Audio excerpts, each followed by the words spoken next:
چل رہا ہے دنیا میں یہ اسلام مخالفت کا، وہ اس میں بھی بدترین آدمی تھا ہالینڈ کا جارج وان. ہر بری چیز کو اسلام سے منسوب کرتا تھا اور کوشش کرتا تھا کہ اس طرح مسلمان بدنام ہوں.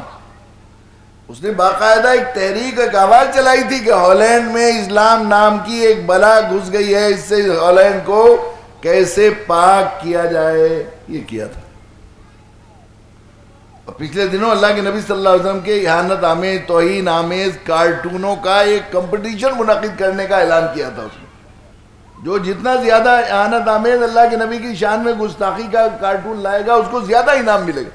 پوری ملت اسلامیہ اور ملکوں کے فرما رواں بیس سے بیس بلک کر رہ گئے تھے.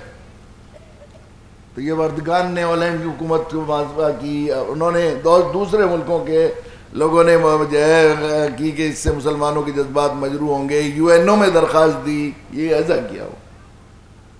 تو اس نے وہ خاکوں کے کمپٹیشن کے انعقاد کا کینسل کرنے کا اعلان کیا تو لوگ نیند سو سکے، ورنہ نیندیں اڑ گئی تھی. پوری امت مسلمہ کے 1.5 ارب مسلمان بلکے ہوئے تھے. اس شخص نے اسلام قبول کیا پچھلے دنوں.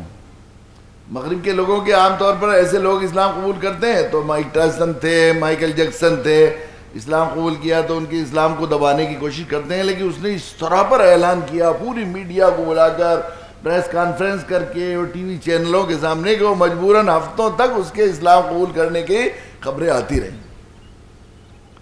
اس نے اسلام قبول کیسے کیا؟ کسی مسلمان نے اس کو دعوت نہیں دی. وہ اسلام کے خلاف، خصوصاً قرآن کے خلاف ایک کتاب لکھنا چاہتا تھا اور قرآن کے خلاف اس نے قرآن پڑھنا شروع کیا. اب جب آدھی کتاب لکھ چکا تو اسے یہ خیال ہوا، ایک دن قرآن پڑھ رہا تھا، اس نے سوچا کہ میں اپنی کتاب پڑھ کر تو دیکھوں. قرآن پڑھ کر اس کے دل میں آیا کہ مجھے اپنی کتاب پڑھ کر تو دیکھوں. چونکہ قرآن کو پڑھ کر اس کے سائے میں وہ قرآن کے خلاف کتاب لکھ رہا تھا. اللہ تعالیٰ کی عجیب شان ہے، ہمارے بندے ہمارا کلام پڑھ تو رہا ہے تو کسی وجہ سے پڑھ رہا ہے.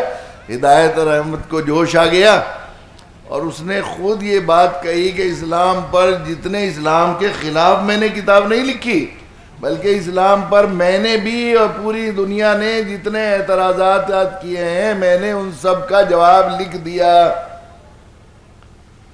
اور اس نے کہا کہ میں تو مسلمان ہو گیا. کسی نے کلمہ بھی نہیں پڑھایا، اس نے کسی کے پاس گیا بھی نہیں کہ مجھے مسلمان بناؤ. اس نے کہا اس کا مطلب یہ ہے کہ اسلام سے میں 100% مطمئن اور سیٹسفائیڈ ہوں. اور نے کہا تو پھر تو میں مسلمان ہو گیا. اسی کو تو مسلمان کہتے ہیں، اسلام کی چیزوں سے مطمئن اور اس کے آگے اپنے آپ کو سر تسلیم خم کرنے کو. اس نے اعلان کر دیا کہ میں مسلمان ہو گیا. آپ اندازہ کیجئے قرآن کے اعجاز معجزہ. یہ کتاب ہے کہ اللہ کی کتاب